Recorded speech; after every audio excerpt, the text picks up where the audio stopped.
In this video, we're going to look at Vegeta. I think that for some time now, since the beginning, he's had a master plan. Now, let's just get right into it. Now, for starters, this is all speculation. It's just my opinion, just my hypothesis after watching so much Dragon Ball Z content. Now, I think that since the beginning, going back to Dragon Ball Z, Vegeta has had a master plan.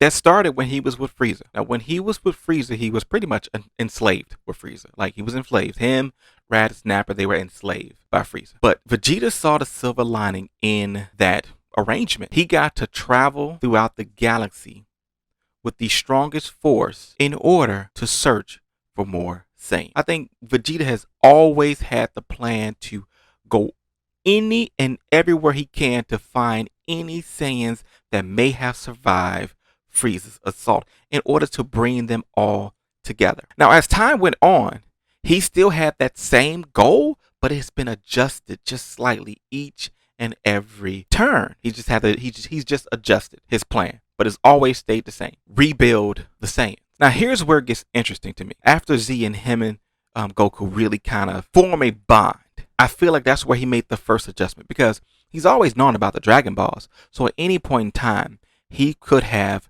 resurrected some of his falling Saiyan brothers, but he didn't. He didn't resurrect Nappa. He didn't resurrect Raditz. Like, why didn't he wish them back?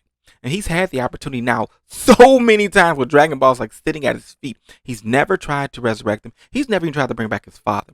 Why? Because I think that through that time with Goku, he realized that that Saiyan mentality would never survive. That in order for the Saiyans to survive, they needed to have a new way of thinking. And those Saiyans would never be able to change their mindset, their thought, and their drive. So he turned to him and Goku building the Saiyans back up. I think now he really views Goku as his brother. Like, that's his brother at this point. That is his brother. And the relationship they have is that, only I can beat up my brother. No one else can beat up my brother. I can bully my brother. I can beat up my brother. But no one else can beat up my brother. And he's never lost those values. Now, working with Beerus and Whis has now rejuvenated his plan, in my opinion, because he showed him that there are other Saiyans in different universes that he has access to now, that he can find. And now he's like, great, we can rebuild the Saiyan nation on Earth. We can go grab Kaba. We can go grab Khalifa. We can bring Broly. Our families are already there. We're protecting Earth anyway as our own.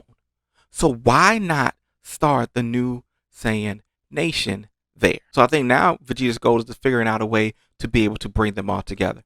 Figuring out a way to be able to get them from their different universes and bring them all together. I think through battle, he's tested their heart and their mindset. I mean, he went out of his way to train Kaba. He didn't have to. He went out of his way to train him to make sure that he can become a Super Saiyan so that he will be able to protect himself and stay alive long enough for Vegeta to unite. Like, he's been doing that throughout the years. And he constantly reminds them of their same pride and their same heritage. That we are the best. But what's changed in his plan?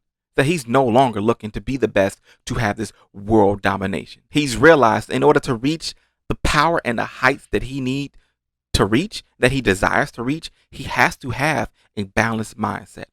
He has to have that compassion, that empathy. And all that came from the first time that he died. As hard as Vegeta is, he has compassion. He has empathy. He never shows it, but he has it.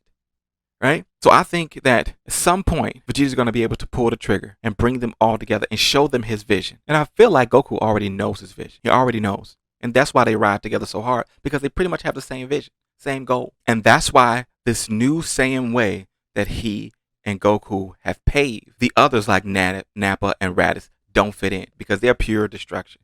They're pure destruction. And as much as he had a connection with Nappa, I think he knows he can never pull that or curb that within him. And the difference between this plan and the original blueprints for Vegeta's plan was that Vegeta was going to sit on a throne alone. And I think now he wants to sit on the throne, but surrounded by people that he views are equals and that will give him the best direction and best advice. I don't think it's just he wants to rule with an iron fist.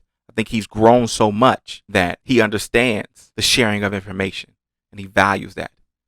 And I think he wants to do this all without any human involvement, right? They're going to protect Earth. They're going to make sure everybody's safe and they can live their lives.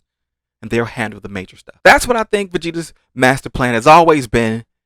And hopefully at some point in time, we'll see him start to pull that information. But I feel like each and every incarnation of Dragon Ball, whether it's G, whether it's, I'm sorry, Z, GT, I mean, we don't talk about GT.